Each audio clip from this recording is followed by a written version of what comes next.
Hans has won several scholarships and is an associate member of the Singapore Institute of Architects. I welcome Hans, and I over to you, Hans, for your presentation. All right. Well, it's wonderful to see a house full of eager faces. It's been a great pleasure to be invited here. Thank you again to the hosts and for inviting me back to Pune. It's been a while since I've been here. It's also a great honor to be sharing the stage with some fellow architects who've had interesting journeys as well. Our profession is one of evolution. Our profession is one of growth and change, and it's always interesting to see other people's journeys and see what they've gone through. Speaking of what I wanted to talk about today, looking at the audience, I thought it would be interesting not to talk so much about the work I've been doing over the last 40 years, but more about some of the teaching I've had. I've been an adjunct professor at the University of Singapore since 1998, so over 20 years. And the idea of how architecture comes into being, and there's many ways that we've seen today in the lectures. So the talk is called Ideas to Architecture, and it's really about looking at some examples of how people have created architecture and what are the processes and the tools that you use. So I'll just go through three of the great masters who we are all familiar with. On the very left is Le Corbusier, spoken so eloquently about, Louis Kahn, who I've always greatly admired, and Norman Foster, who I had the great privilege of working with for about 8 years and who is still practicing today. And I'm just going to use some examples of their work, not so much just the architecture itself, but things that they have done and how they have approached the task of form finding, of creating space, of creating buildings. So I've got a couple of different topics that I want to talk about and the tools of the trade we use. Architecture is the process of imagining a future building. Everything we do is about trying to understand what the building might be. Eventually we get to build it one time. If you're a car designer, you get to design a concept, you model it, you might build it in real life, and then you can go back to the drawing board and refine it. So we don't have that privilege. We build it once, and then we learn the lessons from that time and take it forward. So everything we do is about exploring the future building, and the tools we use are very important. And I think that's what you're learning at school, that's what you do throughout your career, is explore ways of finding what the building wants to be. So this first series of slides is about the act of drawing, not so much to define a building, but to also understand context, understand things, and drawing to see. When we were going to sites and visiting projects, either classic ones or new ones, I was always surprised to sometimes find students not drawing or not trying to understand why something is the way it is. They might comment on a shape, a form, a color, a space, but not trying to understand why that space is that way. And I think that's a very important thing about architecture, that when you look around, you try to understand the causes for that which you are looking at. So drawing to see can sometimes be, as in this case, Le Corbusier, who's drawing things he saw when he went to visit India, when he was involved with the Chandigarh project. And I do believe that at times he was just drawing out of curiosity, drawing out of absorption of a place. And eventually some of these ideas make their way into his architecture. I think we heard tonight also about inspirations and what they may be that lead to forms that come later. This is a drawing by Louis Kahn of a Greek temple. Again, for him, the strength of the stone, its contrast with the sky, the communion of the horizontal plane with the horizon, all these things were topics that he explored in his life. And so sometimes he drew these in a way that were quite crude. I wouldn't call this a beautiful rendition, but it explored what he was interested in and explored what he was actually fascinated by, that he then reinterpreted in his own work. And this is a sketch that Norman did the first time he went to Tokyo. And it's just a sectional detail of a sort of a meditation space. And he was fascinated by the layering of space from the timber deck down some steps, the tiles, the stones, and eventually the gravel, and then of course the sort of the sculpture at the center.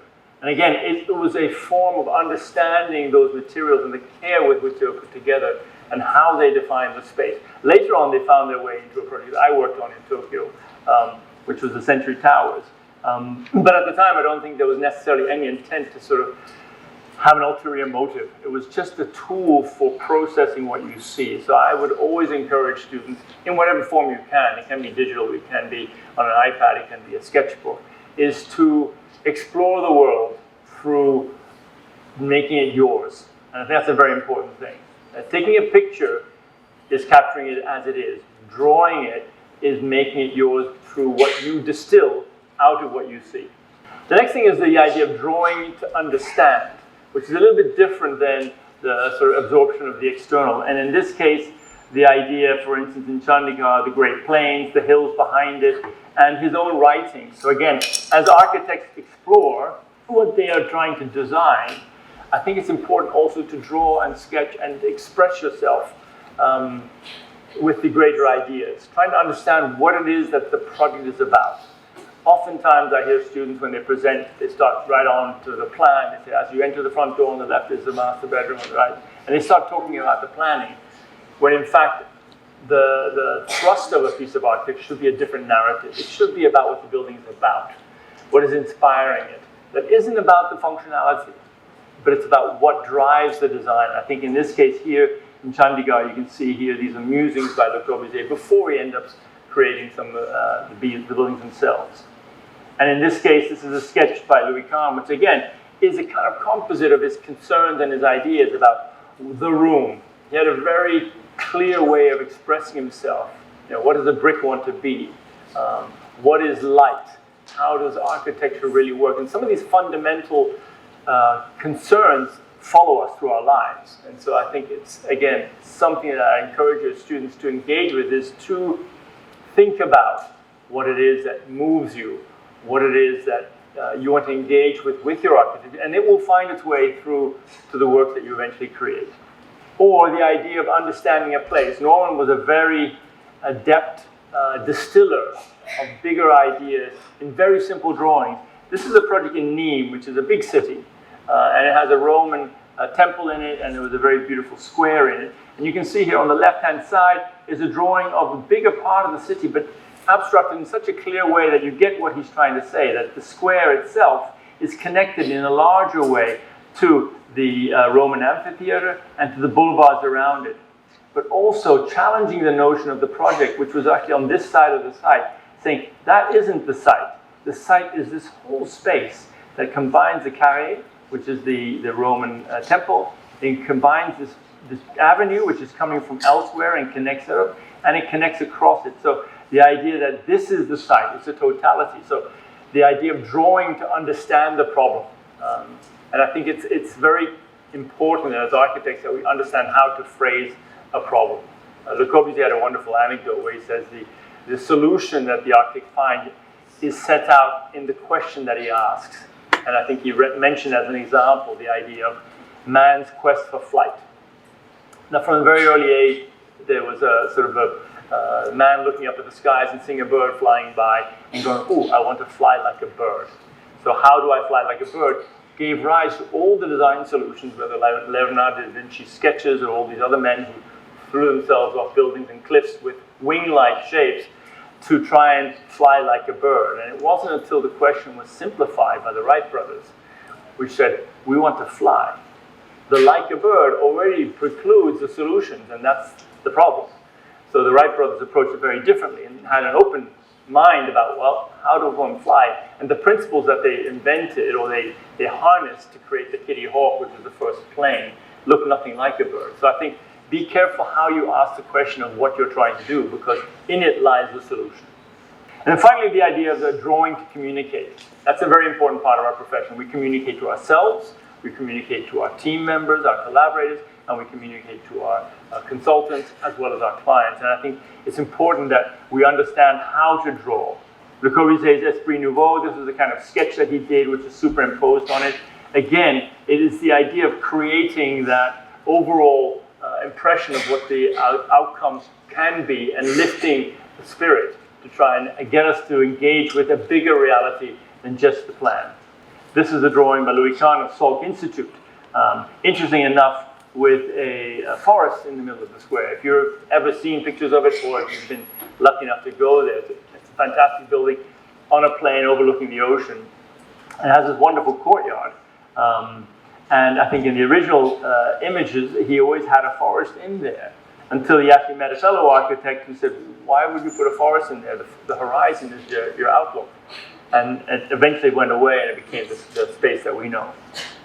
Oh, this one here is communicating the idea of a building. This is one of the buildings I had worked on, and I went to Frankfurt for this. It's to create a sort of a new age high-rise, one that was predicated on ecological principles, reducing energy costs, introducing sky gardens. And this sketch sort of summarized it, and it's not a building, it's actually an idea of a building that has gardens in it, a building that is both to be seen from, and it basically drove a 6-year project from start to fruition in a way that a sketch can do. It can be a kind of leitmotif for everything that happens afterwards. And so here we get back to the idea of how does architecture become something. And I think it's important to sort of look at the sort of sketches and the spaces that we want to try and create. It's important to try and understand the forms that we're trying to create here. This is the Esprit Nouveau. That is a very new type of building. It's not actually a building, it's a cell of a larger building. And the idea that in this pavilion, he was exploring the new way of living that one could have with double height spaces, landscaping in it, and of course something that for the everyday man was very hard to imagine, kind of spatial experience with this double height space in the mezzanine. As I said, the Salk Institute that led to this sketch where the trees would disappear, the sky and the horizon and the buildings again came into much closer contact. I'm reminded here of his original sketch that he did of the Greek temple, and again, the similar kind of compositional interest that he had that eventually led to this very sort of emblematic building that is quite a tough statement. And he was comfortable in that because he was convinced about the simplicity of the architecture, about these walls, the horizontal plane, the horizon, and the sky. And right down to the materiality of things and the idea of exploring that simplicity down into its detail, where the concrete with its formwork, tie bars, the mixture of wood, steel, and concrete as part of an essay about this sort of ode to the sky and the ode to the water. And this is a sketch that Norman did of the inside of the office, which is the idea that at my workplace, I can not only see my fellow workers, I can see my garden, which is my community that I share the space with, but I can also see the city. So again, the idea that this sketch was a very early day sketch that was precluding a lot of the other planning about it. And it led us in a great conviction towards creating the building that was to be eventually, which is this building here. It's the Commerzbank headquarters. I was in Frankfurt in '93 to be able to put this together. It was completed in '97, and it is still a very sort of unusual building with these sky gardens. These are 4-story high landscape terraces that spiral around a triangular building with a hollow core and a very dynamic set of space that was all outlined in those simple sketches. And here are some of the landscape gardens. And I think this is one of the things that I think is very important, simplifying complexity. One of the projects that I think has done that in an incredible way is the OMA building in Seattle, the public library. Before I saw it in real life, I was a big skeptic of it. It's a fairly harsh-looking building with a kind of diagrade cladding, a very unusual shape that didn't make any sense, and it just seems to be an alien sort of object in the city. But I was able to visit it from 20 years ago, and it wasn't until I actually experienced the building from both the exterior urban sense, but also from the interior, that I realized how amazing a building it was. And then, because there's a famous YouTube video by Joshua Prince Ramus, if you can ever look that up, about the making of the OMA library. And he talks about the fact that on the left-hand side, this is the original programming of the building, that they then, through a series of very clear thinking, dissected this building into its component parts. And by collecting these into different sort of categories, you ended up with a much clearer idea of how you should experience the project. That then became literally a diagram. And the diagram was about using these different environments as volumes of space that were simply stacked up. And then, as Joshua Prince Ramus says, we just built the diagram. But it was in the diagram that everything else came about. And so in the end, you end up with this building, whose form is not something that could be conceived of as an isolated thing. It's not an object. It is the product of its functioning. It's the product of the stacking of things, and just wrapped in a very simple shell.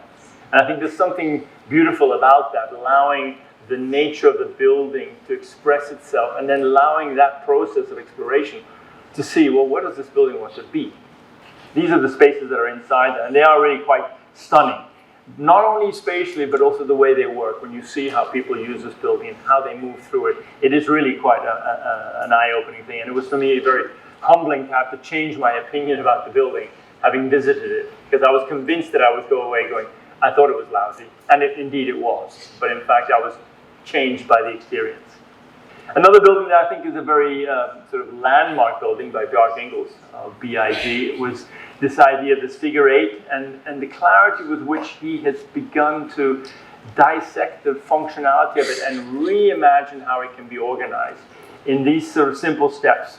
Obviously looking at programs and colors, stacking them in a certain way, intersecting them, and then sloping them. And I think, again, the building is the product of that sort of creative exploration of what it can be. And you can see it's here. It's not necessarily the most aesthetically pleasing one, but it is a very interesting building to be in and around and move through. If you've ever seen that video where he walks along here, walks all the way up in there, comes down here, goes around and through, and experiences a building that defies the traditional. In other words, he's reinvented the sort of social sort of housing typology as community.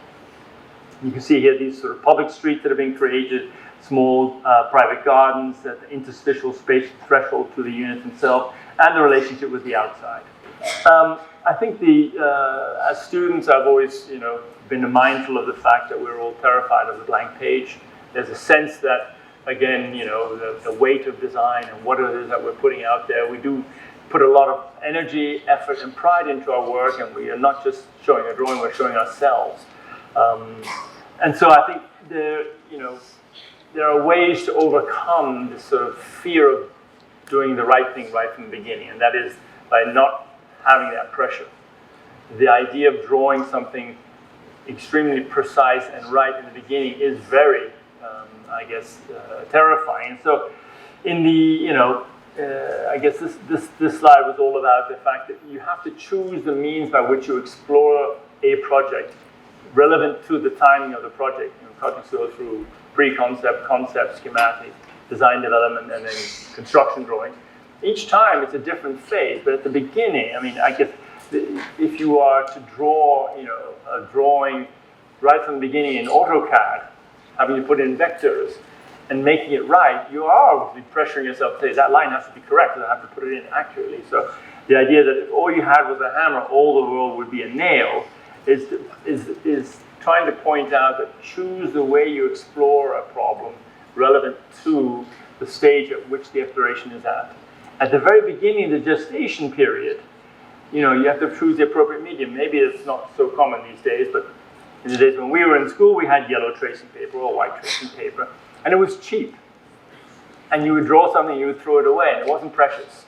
And that lack of preciousness allowed us to be a little bit less beholden to what we drew. So you could do one sketch, two sketch, five sketch, it didn't matter. If you draw on vellum, which was a very expensive paper in the day, and you had rote rings, and you had it all hard line, whatever you drew had so much invested in it that you would impart too much importance to it, and you would be precious about it, and you would then probably hold on to it beyond its value, and therefore defend it, because it was very personalized. And I think the question about architecture is always, can you design and divorce yourself from that which you have created so you can be a little bit less partial. So choosing the medium and then allowing yourself target practice. I think that's the big part, that you don't have to come up with the final idea in a fell swoop.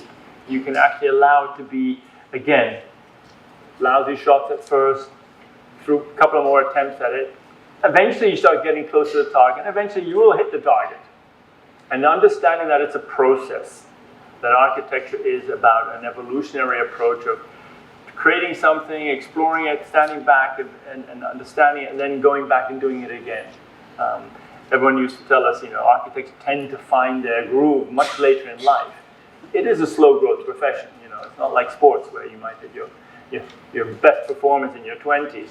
architects tend to be a bit older when they start to hit their best time, because they take that time to grow and learn and go around a feedback loop of learning.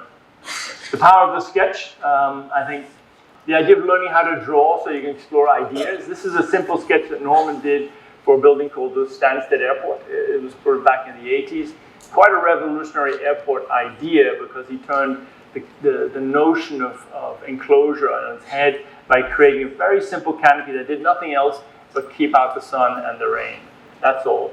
All the services came from below, all the machinery went below, and everything was serviced from underneath. So it created this very simple idea. And even architecturally, structurally, you can see here there's a kind of a structural mushroom, and another one here, and a second spanning the two. And that became the idea of Stansted Airport. Or the Sainsbury Museum, which is again a very simple museum. The idea of a universal space, column-free, that can be engineered and serviced, that deals with light access as well as sort of display and flexibility in one sketch. And again, it's a very simple sketch that sort of explores the nature of the building, that then leads to, again, a lot of work to be able to make it happen.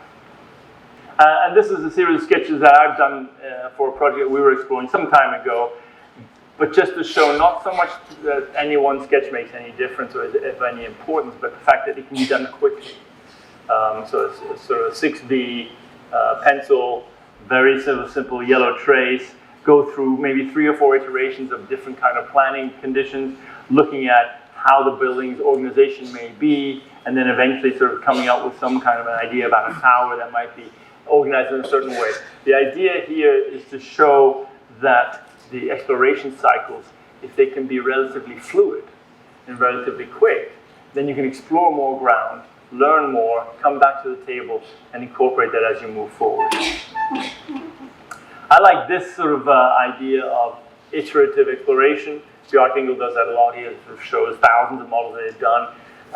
Partially, sometimes it feels like he's created models just for the purpose of showing them. But the idea that you create form as well, that you explore things not just in plan, but in 3D, whatever works. The idea of a very simple cardboard model. I hope you're still making these days, so that there isn't, everything is in sort of rendered SketchUp or Revit or Rhino form. There is something tactile about a model, I think, that cannot be replaced with other means, and that's why I think all of them are valid.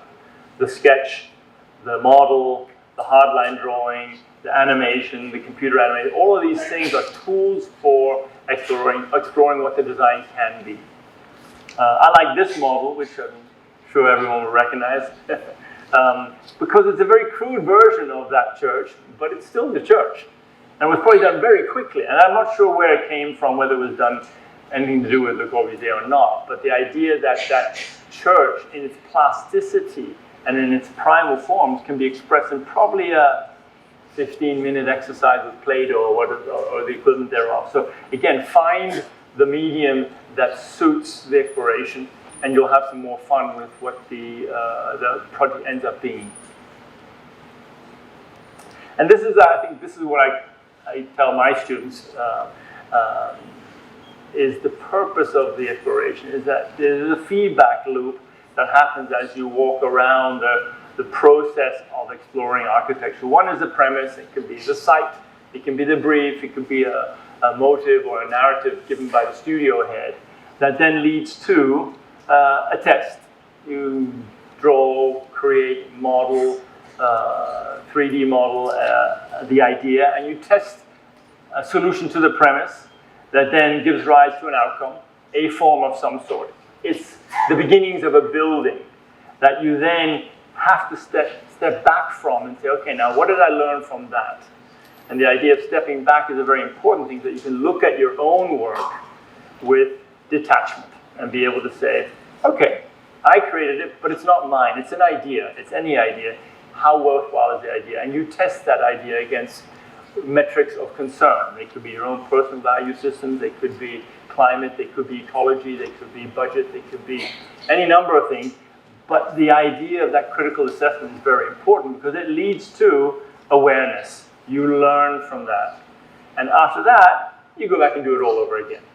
And the more you can do that, and that's why architects tend to get better over time, because if you've done it 1,000 times or 10,000 times, you get better at exploring and learning and distilling down. It's like anything. There's the 10,000-hour rule. Anything you do for 10,000 hours, you'll get good at. Better than anyone else who hasn't done it. I think this is a different part of it. I think the idea of what generates, I guess, the work we do, I like to think of it as driven by narrative, not so much driven by the brief. You can give the exact same brief to the whole room here of architects, and they'll come with 300 solutions. That's the beauty of our profession. Exact same site, exact same brief, same budget, same context, same climate, same culture, 300 solutions. So what is that difference? I think it's the narrative you bring, and I'm going to show you one project that I've loved because I grew up very near this building. It's the Valls, Thermal Baths of Valls by Peter Zumthor. It's a very small building. Nobody had heard of this guy until this came about. Soon after that, he won the Pritzker Prize, and he's now obviously a household name. But when you hear about how he thought about this building, before it was a building, you can see what was driving him. He called the meander, as we call it, is a designed negative space between the blocks, the space that connects everything as it flows throughout the entire building, creating a peacefully pulsating rhythm. Moving around the space means making discoveries. You're walking as if in the woods. Everyone there is looking for a path of their own. This is the plan of the Valls Spa. And that was his original sketch. Not a building. It's an idea about solids around which you move and how you can arrange these solids so that the pathways between them become like meandering through a forest. And I love the idea that it's a very sort of crude charcoal and color pencil drawing that isn't building it at all. It's just the narrative that drives it. Eventually it became this, still very crude sketch where each of the boxes has a particular function in it. Some are hot pools, some are cold pools, some are experienced showers, some are other things that eventually become the building. And the pools that are between them as well as the walking surfaces that are around them and the inside-outside. And eventually it became this plan, which is the actual plan of the building, and you can see that this is the outdoor pool, that's the indoor pool, these are the changing areas, this is the heat, the steam rooms, and these are all the individual sort of experiences that one can have. And it is a wonderful example of what architecture can be when raised to this level. And you can see here when he explored it, even tectonically, the idea of these very simple models that are exploring that premise of blocks, spaces, and moving around them. And these kind of sketches where he was exploring the quality of light and the experiences within it. And he was asked later on, why is it so dark everywhere? He says, well, because people are in a state of undress and maybe not feeling so comfortable at their physical form. I wanted to be in an environment where they were not self-conscious about what they looked like and how they appeared. And so I created an environment where you could feel comfortable and enjoy the experience and not feel exposed, which I thought was a very, again, beautiful driving concern that then gives rise to the architecture. And right down to the detailing. I mean, he's obviously a master builder, and he designed the whole building as a series of 3 layers, an A, B, and a C. All the stairs line up with these coursings, all the walls, all the details line up with this coursing. So again, that kind of simplicity in the care for making of the building is expressed here in this kind of drawing. And eventually he says, mountain, stone, water, building in the stone, building with the stone, into the mountain, building out of the mountain, being inside the mountain. How can the implications and the sensuality of the association of these words be interpreted architecturally? The stone that he made is coming from a quarry next to the building. It's that same valley. He designs for that valley, he designs in that valley. And so, again, a beautiful sort of narrative that gave rise to, eventually, this is the building. It sits in the hillside on a slope, it has a grass roof, it has these magical spaces that sort of frame the context. And if you ever do go to Switzerland, you have to go there. It's a bit of a journey. It's going to take you about 4 hours from Zurich and up a hill 45-minute climb, a very small switchback road, eventually end up with a small town called Vals, and this building is there. These are some of the indoor spaces. And again, you see the same granite from Vals. It's the Vals granite everywhere throughout. The floor is that, the ceiling is that, the walls are that. These are some of the pools that you see, and these are the blocks. You can move in between here in the water, come out of the water, walk around. That goes to the outside pool. This goes to another area. Light coming in between the blocks. So even the way that the blocks are expressed three-dimensionally at the roof line, it allows light to come in so that the independence of those blocks is made aware. And that's the reason why everyone got to know about Peter Zumthor, because he built this building. Again, until he was 45, he didn't do anything. He worked for a conservation department in a local municipality, honing his skills, honing his craft, whatever it may be, and then since then, you can only hear about him. So again, I think for me, if you just see the pictures, you would be doing a disservice to what Peter Zumthor was really trying to do. He was once given a whole article in Detail magazine, which is a German architecture magazine, which looks at sort of detailing, etc. And he didn't want to do it because he said, I know what you're going to do. You're just going to take pictures of my work and you're going to put them full frame and no one will know why I've done it. He said, I'll only do it if I can do a long essay about why I'm doing things and how I'm doing them. And I think that was an important sort of point of saying, it's not about the architecture, it's about what drives it. And there's the darkness. You come from the change rooms up here, you come down these steps. There's enough light to see it. Your eyes adapt very quickly. But you can see that there's a sensibility to everything about this space in the building. And that's it at night. Again, a building you couldn't have conceived of as a form. It's the expression of something greater, expression of the narrative. Okay, that's all for the sort of, I guess, the exploration of art. I'm just going to show a few projects that we've done over the few years that we've been active. This is one of our earlier ones in Spain. It's a very simple two-bedroom pavilion in a landscape next to another house set on the pool. This is another house. We started out our practice doing houses, and I still find they are very seminal kinds of work because they are really the ultimate, I guess, service that architects provide. We provide homes for activities. Sometimes it's a house, sometimes it's an office, sometimes it's a residential high-rise, but it's always a home for something. And I think trying to remember that we are servants and that we are a service is important. Renzo Piano is one of my great heroes, always said that the architect has to remain humble and remember that he provides a service. I think that's something that's important to remember. This is another house which is actually 2 blocks separated by a sort of landscape courtyard. The architecture of the upper levels was actually determined by view planes that sort of framed the view, therefore these strange shaped windows and sort of the cracked eggshell kind of copper cladding. This is another building in Thailand, which is a house again done in a sort of Ayutthaya style. Resorts done in Vietnam for the Anantara group. This is our first high-rise residential condo in Thailand, where we're exploring double height spaces and sort of a mixed program of uses.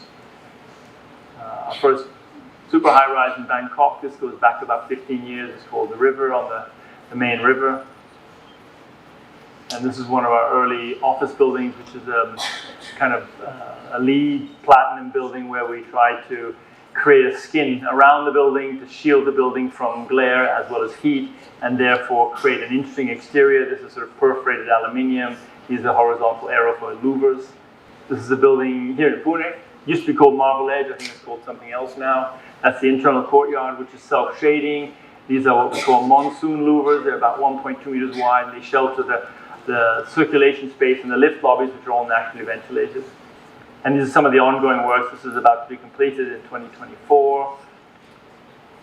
This is also just about to be completed in Bangkok. This was completed last year. It's an office building in central Bangkok with these sky terraces. And this is also being completed in Manila. So a variety of large-scale projects. And this is something that's now ongoing now. This is under construction here in Manila as well. So thank you very much.